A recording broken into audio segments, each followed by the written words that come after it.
Hello, everyone. Welcome you all to Banter with Bacteria. So, on my today's podcast, we have Ashley Hill, who is our career counselor. She is extremely peppy, fun to be with, full of positive aura, and full of energy all the time. And that's why she's one of the greatest people I like to talk on campus with. And we have her with us on our podcast today. Welcome her. Hi, welcome, Ashley. Thanks for having me. Set the bar high, so I guess I gotta be peppy. I'm gonna work on that. So thanks again. As you should have said, my name is Ashley Hill Mercer, and I am the career consultant slash assistant director for career education and success with our new career hub here on campus. So if you haven't been to 108 Student Union, that is our new space. We would love for you to come see us. Let's go, Raiders. Yes. And I've been in this role almost 6 years. So I think come May will be 6 years.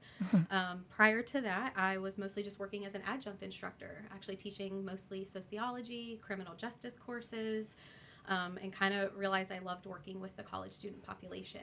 And so I started to apply for some different roles in higher ed that would allow me to work with students more consistently, and kind of stumbled into this a little bit. And then we very quickly transitioned into COVID in 2020. So it took a lot of adjustment to kind of find my groove. And then I blinked, and here we are 6 years later, and kind of can't imagine doing anything else. So proud Wright State alum, class of 2012. So there's a lot of Raider love here. Wow, I didn't know so many things in here about you, and it's great to know that. Wow, I didn't know you were a raider. Like, June that's 2012. Yep, I did the Applied Behavioral Science program, which, as we'll probably get into at some point, I had no idea what I wanted to do with it. Like many of our students, I just knew it sounded interesting, and I loved learning, and thought I'll figure it out as I go. And I think that's what a lot of our students are doing. So have some advice for them that maybe I wish I would have known at that time. yes, but I think you've perfectly figured it out, like I very think so. beautifully. Yeah, I think the universe kind of helps us out along the way. True, very true. I think even though sometimes we feel like bits of it is not aligning with what we want for our career goal or like future, I think it's all giving you some kind of life experience where you pick and learn on things. So Absolutely, everything is learning. absolutely. Everything is information. Right, very true. Yes. So, a little icebreaker today. Ashley, today, happy Valentine's Day. And I am a 22-year-old single woman, and I wouldn't want my Valentine's any other way. Making a podcast with you early morning, I think this has been my best Valentine's so far. Love it. Love it. Yes, a little icebreaker and, things about love here. What is your opinion on love or any advice you have for the younger generation? I'm pretty sure it must be very different for you. So, So it might be a little different than what you think I might say. But truly, I think the most important relationship that you'll ever have in your life is the one with yourself. So I think if you want to attract, whether it's a partner, better friendships, even, better family relations, I think any kind of love relationship that you're trying to attract really boils down to the relationship you have with yourself first. So I think prioritizing what that means and your priorities, what's important to you, you'll attract the right things. So I feel like, there's a lot of dating apps and all of these different things, and I think being proactive is good. But I more so think you'll attract the right thing, whatever that means for you, if you just kind of put out, positivity and really kind of what you're looking for. So I don't think people need to look too hard. I think it'll find you if you're just being authentic and happy with yourself. I wouldn't say I agree more, but this is something I really had to hear on Valentine's. Let's say. Yeah, I think people and holidays, I think people put unnecessary pressure on themselves. So I think you just want to make sure that you're with someone for the right reasons and not just to be in a relationship because it's a holiday or something Right. like that. So focus on what's important to you, whether that's school, whether that's a career goal, and the right person will find their way in there. See, the universe is working here too. So Definitely. Thank you so much for that. So let's dive a little deep into what we're here to talk about today. So, How exactly, since you particularly a counselor, career counselor for STEM, and I really loved when I had a conversation with you. It was during the very first times of me in college, and I think I was so all around the place. I think talking to you made me like really settle down, and I was like, okay, there's hope. I know what to do now. So, how would you say is the job market for kids around STEM, since you would know it? Like, STEM is kind of always a good area to go into. I don't see quite as much on the like engineering or like technical computer side, but a lot obviously with science and math, since that is my population I serve. And the area that we live in is, you know, really kind of robust with those types of opportunities. right. With, you know, the Air Force Base being right next door, huge demand for a lot of new initiatives in those areas. So looking great. I mean, even outside of this area, and anything that has a technological component, even if you're, you know, in a hard science like chemistry or physics, there's still equipment, there's still new technology to be learned. So that's a big thing that I think students have to kind of lean into a little bit, is even if maybe you don't feel like you're the most technologically savvy or great with new, you know, with new technologies, lab skills, things like that, is trying to lean into them and really get as much access as you can, because those are the skills that are really going to set people apart. So things are looking good on the STEM front for sure.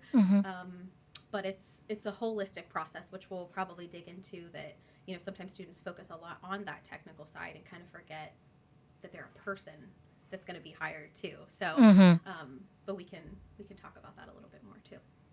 Perfect. So, from what I get from what you're saying, you would say the advice to the younger generation is just focus on whatever you're doing. You don't have to be perfect, but you have to be good at what you're doing. Yeah, absolutely. And just willing to learn and have a good attitude and take initiative and ask questions, especially if you're looking for things at like the internship level. Employers are not expecting you to be experts yet, right? That's the point. But they want you to have coachability skills, Right. and be punctual and have some of those basic professionalism skills, which employers are really they're very hungry for. Not just with this generation. I think it's just a little bit of a product of the time that we email like we text, you know, and we're not necessarily putting those professional touches on things in the way that we should. So Perfect. Thank you so much for that, Ashley. I think those are some wonderful insights. What is the best way? I personally feel like a lot of networking helped me even on campus jobs. I think that's a very I always keep telling this to my friends, my juniors, anyone that asks me about on campus or off campus or internships, anything. I just say networking is your biggest strength. So, my question to you is not how, I'm pretty sure you would have the same take on it. My question to you is what are the places that students really need to go to network? Because it's so easy to say, you know, message people on LinkedIn, but that really doesn't happen. And you don't connect on a personal level with apps, I guess. That's my opinion. So, what is your suggestion? How do people do it? that's a great question. And networking is something I like to tell students that they want to think of as essential, not something like, oh, I hope that I make an opportunity to network at some point in the next 4+ years. You know, it's really something that you want to make a priority. And I think everyone's heard the expression, it's not what you know, it's who you know. And I actually don't love that expression because I think it diminishes what you know. Right. But I like to say it's a three prong. It is who you know, it is what you know, and it's what you've done. So if you can network a little, if you get your degree, you know what you know and what you're doing. So if that's in your lab courses, if that's in an internship, if you can graduate and kind of have those three pieces, I'm not real worried about that student. They will, you know, likely have great success. So ways to network. One of the first ones, especially for students in the College of Science and Math, that I recommend is to really get close to their faculty, especially ones who are involved in areas of research or teaching content that they're really excited about. Because oftentimes when students come to me and they're like, I really want to get involved in research, or I know I need research to be a competitive med school applicant, how do I get involved with research? And I always say, are you talking to your faculty? And students kind of shy away from that. You know, they think of it as, oh, they're just this academic source. They teach, I get a grade, and I leave. Right. And I'm like, they're the ones that are in the field that you're excited about, that you're here to learn about. So it doesn't mean you have to try to be best friends with every single faculty member, but especially the ones whose research or content you really resonate with. So starting with them, because they also have colleagues, they have friends working in those disciplines, and they're just this untapped resource just right there that oftentimes students don't take advantage of. So that's a big one. Coming to career events, it's always heartbreaking to me when a student comes in and, maybe they're trying to get an opportunity in a medical setting. We do have a lot of students that have goals in health professions. And I'll say, oh, Premier Health was here and set up a table. Did you happen to speak to them 2 weeks ago? And like, oh, I had no idea they were here. And so I'll probably circle back to this at some point. But, for students who don't know, any career-related opportunity event, they're all in Handshake in the event section. Right. So whether that's a workshop on a topic that we're hosting on resume building or interviewing skills, those events are in there. So who's coming to the career fair, what employers coming to table, who's coming to do mock interviews, CareSource is coming, and there's cookies with CareSource. I know they're going to be on campus. So there's a lot of opportunities like that. And I completely understand that students have a hard time kind of pausing in the middle of all of the things they're doing, studying, writing papers, lab reports, trying to be involved. Definitely. And asking themselves, oh, what events could I fit into my already busy schedule? Right. So I get that that's easier said than done. But even just once a month, if a student would go in and look and see what employers are either going to be on campus or even virtually that I could hop in a WebEx with and talk to, can really go a long way. So, and there's always that you can take the initiative and try to make a connection.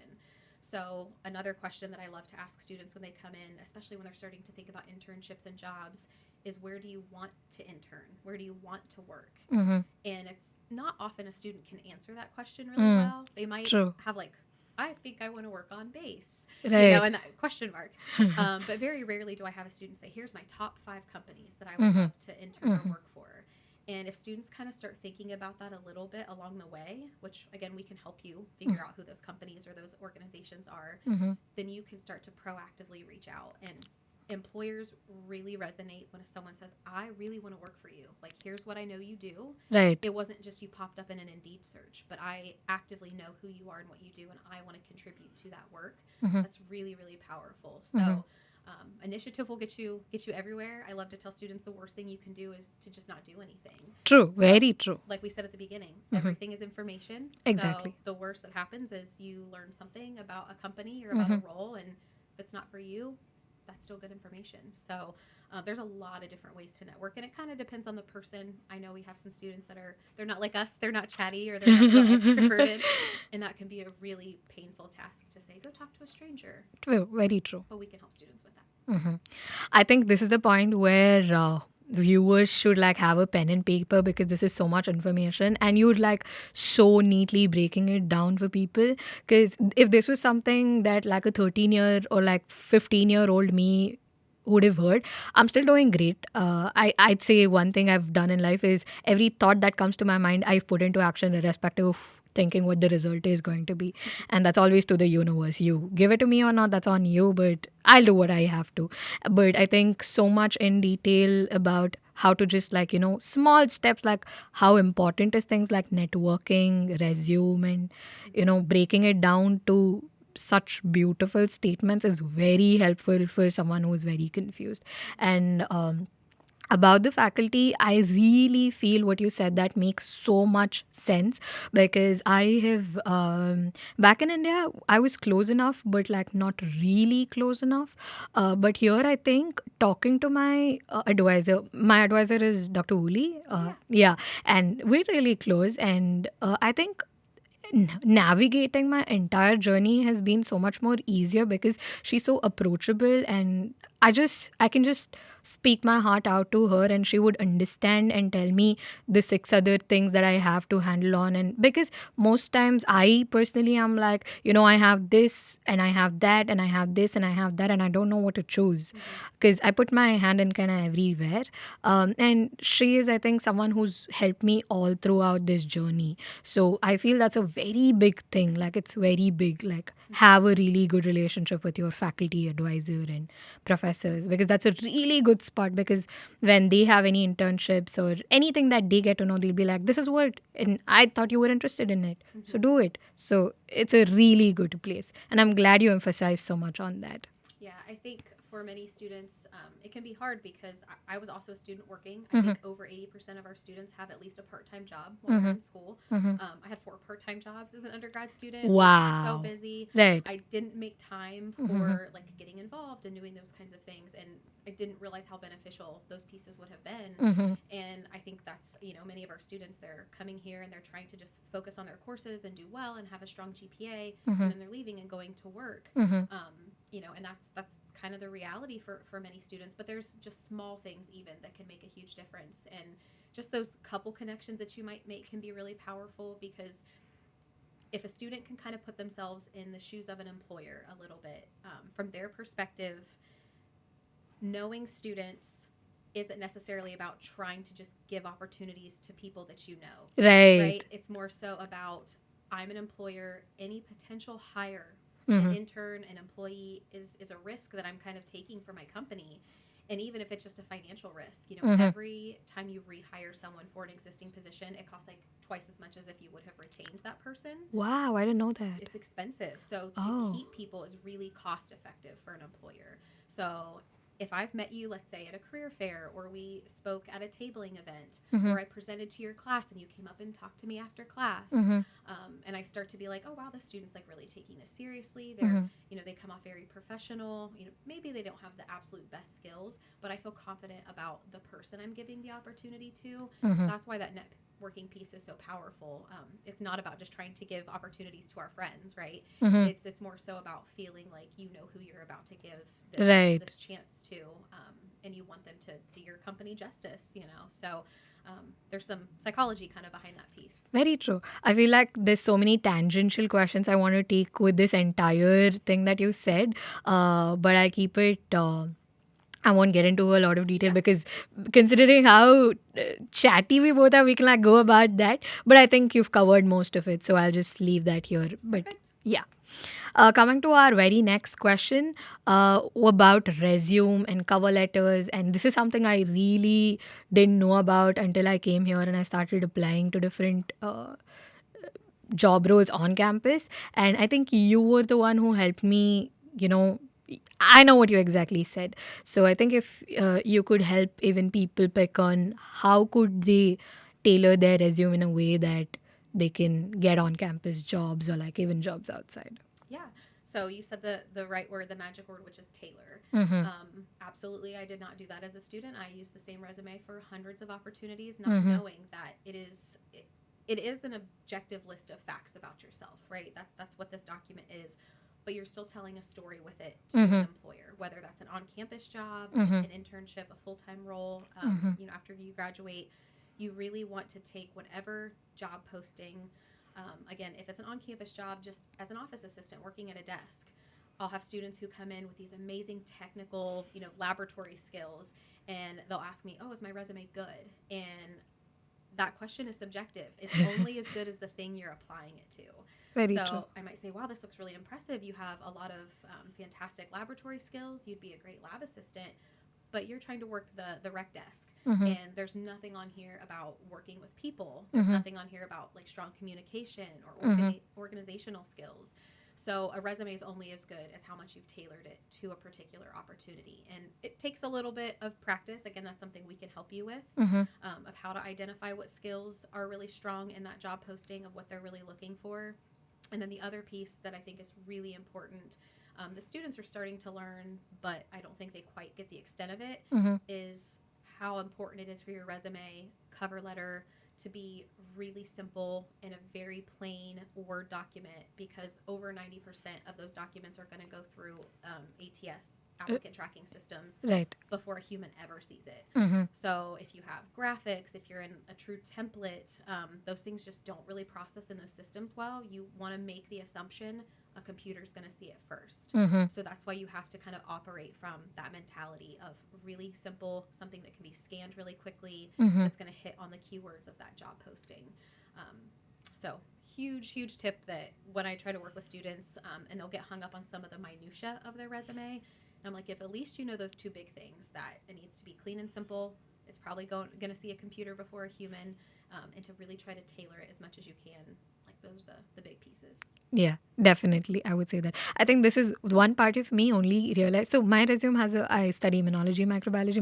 My resume has a lot of lab work, projects, and things like that. And when I was applying to different jobs on campus, especially because they were not related to anything that I was doing, like see, like you said, rec deck, or like just being a barista, or there's so many jobs that I've actually applied to that are not related to my field. And I was like, I am so much more than what a resume is. Just not about what you've done in your whatever you feel is your major. It's also about what is your personality, because I do so much of yoga, pilates, and gym, a lot of gym also. So I feel like when I'm applying to the rec desk, that's something that I'll really have on it. But when I'm not, I mean, I'm applying to say a lab or something, that's the last thing I would have on my resume. So I think that was something that you helped me with, and it has really made a big difference. And I forgot to add this on the previous talk, but it's something really I want my listeners to know about. There was this organization that I was a part of. It was ISIC, and I work as a peer mentor on campus right now. And my first hirer, she knew people from ISIC, and I also knew people from ISIC, and we had some mutuals that were like from Tanzania and Pakistan. Very cool. Yeah. So I feel like, irrespective if I did that only because I had a lot of time in my bachelor's and it was never related to anything that I was doing as my major.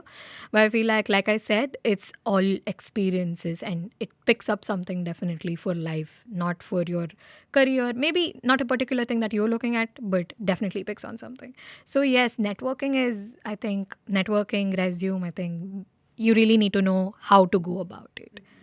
Absolutely. And my next question to you is, we were talking about this even previously, like how even you and me can be like, we were so confused about how do you know what is for you, like what career is for you.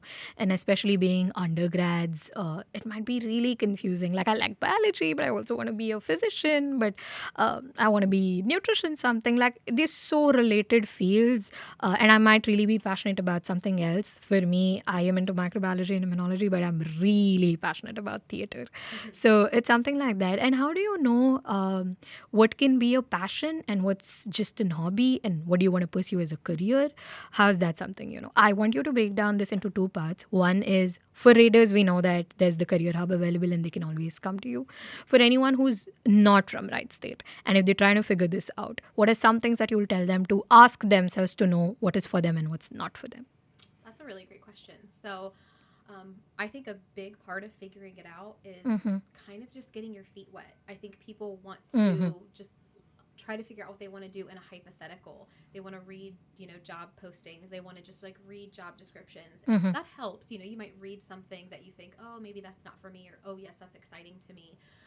But until you can get close to it in a real way, and there's a lot of different ways to do that, whether that's just trying to volunteer, because you're right, there is a difference between, oh, I really love this and I want to be around this, but like, is this a hobby or is this a career? And so I think staying in our bubbles and not getting access to things in a real way makes it really hard to make those decisions and feel confident moving forward in them. In my perfect world, students would have to spend a couple years after high school just getting to do that, just shadowing or interning. We're told to figure it out really, really quickly. And I think college helps with that because you get to take some different courses, and sometimes courses can really help with that as well. But I highly encourage students, even at the high school level, if there are things that they're passionate about, talk to people who are in those fields, and kind of hear about it in a real way and shadow. And one of my counterparts on our team was really confident she was going to go into the medical field, and she always talks about how grateful she is that in high school they had to go do a shadowing opportunity, and she was in an obstetrics room and passed out, and she realized it's not for probably not going to be able to do anything in the medical field. And so, we have students that will get so far down a path before they realize it's not for them. Very true. So the closer, my advice is always try to get your feet wet, get as close as you can to that career in a real way. Because it can really help you kind of see not just what the career looks like, but I think a big thing to think about is how does it fit into the life you want? Mm-hmm. Because someone might think, oh, I would love to be an ER doctor. But then if they think, oh, but I know I really want to have a family and I want to travel. And those are really demanding hours. So that actually doesn't, I'd be passionate about that work, but it's not going to fit into the lifestyle that I want. Very true. So those are kind of things to think about. That's some really great advice. I would like to add something if you don't mind. Of course. This is something I heard when I was really young, when I was probably in eighth, ninth grade or something. So your career is for the rest of your life. So it's as pressurizing that one statement is. It also so the advice that I was given is go to people and ask them what are the cons they face in the career that you are looking forward to. And if that's something that you are ready to be okay with and have a part in your life, then that's for you. Because what we look at is the bright side of it. We don't know what's the darker side of it. And when you go up to people and say, what are the hardships that you are facing in this? And you know that what they're facing. And you ask yourself, am I ready to be, for me, I was very young. So I went up to a couple of PhD students in a open day, science open day. And I spoke to them about, how does it, is it hard? How does it feel to be here? What do you say? I straight up said, what do you say are the cons of it in an exhibition? He's like, no one's ever asked me that. And I'm like, I'm here for a different reason. And I remember him still telling me it takes a lot of hours and you do not get the money for it. And I feel for me, I didn't even ask myself. I just prepared my mind saying, that's going to be your reality. Prepare yourself. You won't see a lot of money, but you're very passionate about what you do. And I feel like I really fit in what I do. So, I feel like going to people that are already there really helps you. And in today's world, this is back 7-8 years, podcast was not really this much out there. But in today's world, considering how many podcasts are out there with so many successful people, it makes it really easy for you to say, you probably want to hear what Bill Gates has done. And there's a podcast out there with him. So many people have. And anybody in any field you take, it's out there. So that's something that's really helpful, I personally feel. Yeah, if you take initiative, there's all the information, all the resources. And that is a fantastic question. When we talk to students about informational interviewing, that's kind of what it's called when you talk to someone and you interview them about I didn't know that. Yeah, it's called informational interviewing. So when we encourage students, you're thinking about this career path, here's someone working in that, let me connect you with them and you can ask them some questions about what this field looks like. That's one of the things I encourage them to ask is like, what is your best day at work and what is your worst day at work? Like, what does a bad day look like? Because you do have to kind of know exactly what that might look like. And I think your non-negotiables, because I will have students that come in and they're like, I don't care if I'm miserable in my career. I just want to make a lot of money. Right. So if you know what motivates you, for some of us it's our passion, others it could be money. So, right. Very true. If you know that, that's still really powerful for yourself. So. I like how you put it across. Very professional. And my next question to you would be,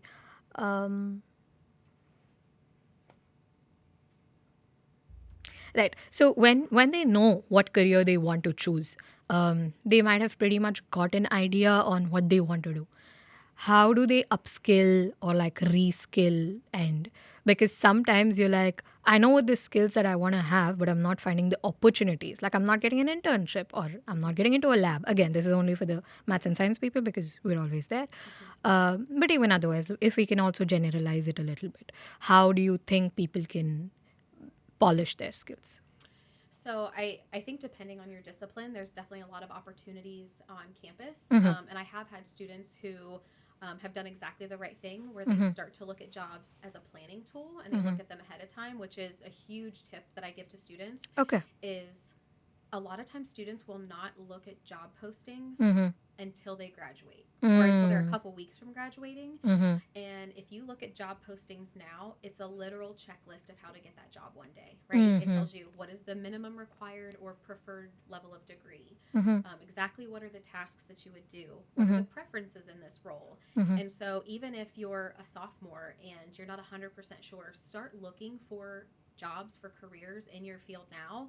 Save them, kind of create like a little dream jobs folder. Wow. And you can sort of benchmark what are they consistently looking for, because maybe you see a computer skill or a lab skill and you think of 12 jobs that excite me, 10 of them had this skill in it and I've never used that in my life. And so if it's something that is available on campus as part of a course that you could take, or a faculty member who maybe works in that type of program, you have all of these resources right here that you're already paying for.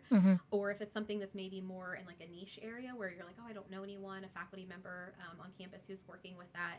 A lot of students will go through there's like Google Skills certifications. Udemy is one where students will go through and they'll like maybe take like a simple coding class or something like that. So if you can sort of use that as a tool, and then it's the same thing for when students are networking. Let's say you come to a career fair. We have students who are quite a ways away from looking for their first full-time role. But, if you have an employer that you're like, I would really love to work for them one day, let me go chat with them now and say, hey, I'm a sophomore. I feel like I'm a pretty good student. I'm doing well. I hope to apply to work with you one day. Are there skills that I could be working on over the next 4 or 5 semesters that would make me more competitive when I graduate? You don't have to necessarily go to these networking opportunities because you're just now looking for something. They're a resource in the field. What is something that you wish applicants had that, maybe they don't have that I could work on right now? Wow. So it's a great resource to sort of start to build that for yourself. And so, looking at those job postings as a planning tool. And I say that as someone who, as I was looking for opportunities after my master's, I was starting to realize that there was a pretty consistent licensure and certification that had I had, there were a lot more roles that I would have been competitive for. And I didn't know that because I didn't look at any of them ahead of time. I just thought, finish my master's, start looking. Would have been great to have looked at those maybe 6 months before, a year before, and planned a little better. So that's a great way to kind of stay fresh. Talk to the employers and look at the jobs now that you might be applying for in a couple years and allow it to help you plan. Wow. Yeah. That's something that I totally agree on. Yeah. And I want to talk to you about a little bit about a little off. Let's go. Sure. Let's go off the road. I love a tangent. So wherever you want to go. So I think monotony is something that sweeps into careers after a couple of years, especially the initial stages. You're like, I don't know what's happening, so you want to know, and then you get better at it, and then once you're there, you're like, okay, now what? I know it all. I feel like especially this is my take on it. I like a challenging environment. Like, I know I like it when I'm not doing good enough, and that's my goal, like to do good enough. And when I start doing good enough, I'm like, now what? So it gets really monotonous, and this is not something that I just face. I've spoken to a lot of peers around that feel the same way. So what's your take on that, and how do you think we can avoid? I mean, I don't know if we can avoid it. How do you go about it? That's what I would say. Yeah. So I think there's a few different things that can help with that. One thing that we actually touched on a little bit earlier that I think does help is that you're probably not going to get everything from just your career, right? So having those hobbies, having things outside of work that still rejuvenate you and excite you. So I think that always helps because there's, only so much you can kind of do to keep your work fresh and exciting. So having the things outside of work that excite you, I think is kind of a must. I'm a big hiker, traveler. Those are the things that really replenish me. If you've ever been in my office, there's always a countdown to my next trip. Today I have 100 days until Switzerland. Wow. So pretty excited. So I think you need those things too to kind of maybe help fuel you a little bit. So hobbies help, I think. But I think being a lifelong learner and realizing that no matter what field, discipline that you go into, whether it's theater, computer science, English, teaching, there's always something new. There's always going to be a new technology or new research impacting the way that you do your work. And I think it just makes you a good employee as well to make sure that you're kind of always learning. And if there's opportunities for professional development, I know I love to take those up. I went to a conference in the fall, and there was a lot about how AI is starting to impact the job search and resumes, HR, all of those pieces. And so I was happy to sign up for that opportunity and go to that conference. And I learned a lot. I got to hear from companies who are incorporating those kinds of AI technologies into career. So lifelong learning, I think, is really, really important. And then it gives you leverage. Maybe those are things you can negotiate with your boss and say, hey, I've gotten these new skills, so, maybe I'm due for a raise. So those things don't hurt either. So I think that's a big part of it. And then maybe it is just trying to promote up, look for new roles in the work that you do. Maybe you're ready to move up to the next level of science Mm-hmm. science technician in your company. Mm-hmm. So I think there's a lot that we can do, Mm-hmm. but having things outside of our work, I think, is really, really important. Okay. Since you spoke about that, how do you feel? Is there any formula to work-life balance? How do you know what's your burnout? How do you know what's your max potential? And how do you go about that? That can be really difficult because it, of Mm-hmm. course, is very subjective. Some people really thrive Mm-hmm. in working, and Mm-hmm. I do think that culturally we've sort of gotten into this habit of, I call it the busy badge, where Mm-hmm. people kind of wear this badge of honor of, I'm so busy, I have so many things going on. I'm not going to say I'm not that person sometimes, but we have to really try to do our best to have a healthy balance, because I think part of that monotony and kind of the burnout is when you really try to do too much, because Mm-hmm. we can't be everything to everyone. Mm-hmm. I think women in particular maybe Mm-hmm. try to do that, especially Mm-hmm. in all of our social roles and things as well. So I don't think there's a perfect formula, but I do think the people that you're close to who know you well, you have to use them as a sounding board, because it's sometimes really difficult to step out of ourselves and be objective Right. about ourselves, right? Mm-hmm. So if you have a partner, a best friend who's like, you're kind of difficult to be around, I think maybe you have too much on your plate. Uh-huh. Use those people around you that know you better Mm-hmm. than yourself, maybe, and listen to them, because they're there for a reason, and sometimes we need the mirror for ourselves, right? I think I'm hearing a lot of that right Yeah, now. yeah. Yes. So I think we've covered pretty much everything. But anything, I have one question, one last question, I would say. Is there anything that you would like to talk about? Any misconceptions about job search or anything around the area? Like, what is one thing people think is right, but it's usually the wrong thing to do? There are probably a few that come to mind, but I Okay. think one of the biggest things that I would love for students to take away Mm-hmm. is most careers are not linear. They're not a perfect step 1, step 2, step 3. It's Mm-hmm. a lot messier for most of us. Mm-hmm. There are some people who have a really clear career goal Mm-hmm. early on in life, right? Mm-hmm. And they know they want to be a nurse or a teacher, and so they major in that, they go straight through, boom, they're those things. But for most of us, we're more in areas where we know we like biology, or we know we like psychology, and there's so many ways that it can go. And you don't have to put the pressure on yourself to know like exactly what room and what building and what city and what state you want to be in the future. Mm-hmm. But as long as you are still enjoying what you're learning about, Mm-hmm. you're getting skills along the way, Mm-hmm. you'll figure it out. You'll take an opportunity, and if that's not it, if you think this isn't what I want to do forever, it's okay to change your mind, Mm-hmm. as long as you're professional and you say, hey, I'm putting in my 2 weeks, and I'm going to go leverage the skills that I've gotten in this role at doing something else. Mm-hmm. That's okay, because a lot of the skills that we're getting are transferable into other roles. Right. So I think students put a lot of pressure on themselves to know exactly what the goal is, and as Mm-hmm. long as you're moving forward, Mm-hmm. that's enough. And there's so many resources here, not just with a career hub, but across campus to help you figure it out. Mm-hmm. So like I kind of briefly said in the beginning, the worst thing you can do is to not do anything. Mm-hmm. Because if you take an internship or you go volunteer and you think that's not it, that's still really powerful information. So Mm-hmm. just move forward. Mm-hmm. You will get there. And if you do things along the way that you realize aren't it, that's okay. That's still really, really powerful to know. Mm-hmm. And not everyone has it all figured out. Right. I know a lot of students feel Mm-hmm. that, especially if they have a close friend, Mm-hmm. classmate that seems to know exactly what they want to do. Mm-hmm. So it's not linear for most of us. Mm-hmm. So you'll get there. Mm-hmm. Yeah, I think that was something even I also really needed to hear, because even though I have mostly what I want to do figured out, it doesn't really go that way, because you don't get in where you want, you don't, not every internship responds back, or, there's so many ifs and buts and to that. So yeah, that was something I really needed to hear. If I may ask you, what helped you know that you said you shifted to this only 6 years ago and you studied biological science? Sociology. My bad. No, that's okay. There's all the ologies. So, Yes. So you said you studied sociology. Mhm. So how did you figure out it was not for you? Like, what helped you take a switch?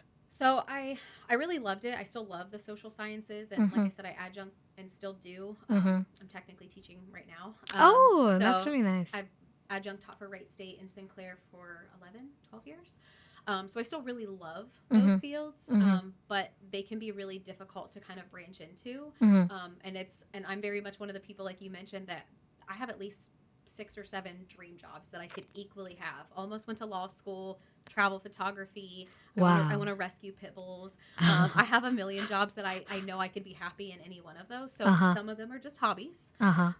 But mostly I just realized that after the job search process being really difficult for Mm-hmm. me, and graduating around a recession, I don't recommend doing that either. Oh. Did not help. Mm-hmm. But I just realized there was so much I didn't know. Mm-hmm. And I kind of just wanted to help students with that because Mm-hmm. I realized that I had always been a good student. I had always had a strong GPA. I'd always been hardworking. Mm-hmm. And I thought that was enough. And I didn't realize that doing Mm-hmm. things more intentionally and more strategically would have been really, really different for my job prospects. So I kind of saw it as I want to be the person that I needed for myself back then for students. Mm-hmm. So it still incorporates into what I do. Luckily, sociology, psychology, working with people all kind of feeds into one another, Mm-hmm. just kind of in a different way than I anticipated. So I got kind of lucky. I kind of, like I said, stumbled into this role a little bit, but I think it's helpful because I can very much relate to where students are. I wasn't the person that just walked into my dream job. Mm-hmm. It was difficult and messy, and I did a lot wrong. Mm-hmm. But I think that's relatable for students to know. Oh, I don't have to figure it all out, Mm-hmm. and I will get there. Mm-hmm. I was young and naive and I figured it out myself. Yeah, there was some stumbling, but we found our way eventually. So and students will too. Mm-hmm. Yes, definitely. So we're at the end of the session. Anything else that you'd want to add at this point? Just my shameless plug to come see us at the Career Hubs. We do have this beautiful new space in the Student Union if students aren't aware. There's a career consultant for every single major, every discipline. So if you don't know who yours is, stop in. We'll help get you scheduled. And I always tell students, if you don't know why you might come see us, just make an appointment. I promise it'll be worth your time. Whether we work on a resume, we talk about interviewing, we help you look for jobs. We're here to help you. So come see us. Yes, that's definitely something even I would recommend to all readers because I know how much it changed my perspective in the very first initial days of college. And I think definitely anyone who listens to this podcast would look at, things so differently right now. They're like, okay, this is not what I have to be concentrating on. Or they know that I've been doing these things and I know how to level it up right now. Right. So I would say definitely readers, come to Career Hub. Yeah, and the kind of a final piece of advice there is career does not happen after academics. True. It happens at the Same time, yes. Yeah. So a lot of times that's the perspective as students think, just get to graduation and then think about the career pieces. But you want to be doing a little bit along the way so that as you approach graduation, you're like, I know how to write a resume. I know how to interview successfully. I already have my job search strategies on lock, or I have a job lined up. That's a much less stressful approach to graduation than I should probably figure these things out. So, Right. And you do get career services for life. So even if you graduate and it's 5 years, a year, 6 months, however long down the road, we'll help you for life. So come find us, even if it's way past graduation, but hopefully before. That way you can transition into a dream job more smoothly. So Yes. It was great having you on my show today, Ashley. this was fun. And I really got to know so much about you that I don't think I would have known either way. And yes, I would like to end the podcast with saying a very cliche YouTube line. Please like, follow, and subscribe. And yes, hope you had a good time. Do leave comments on what more content that you want to watch. And happy Valentine's, everyone. Just know to love yourself a little deeper every day, and you will find your right one. With that, we end our today's show. Thank you so much for watching.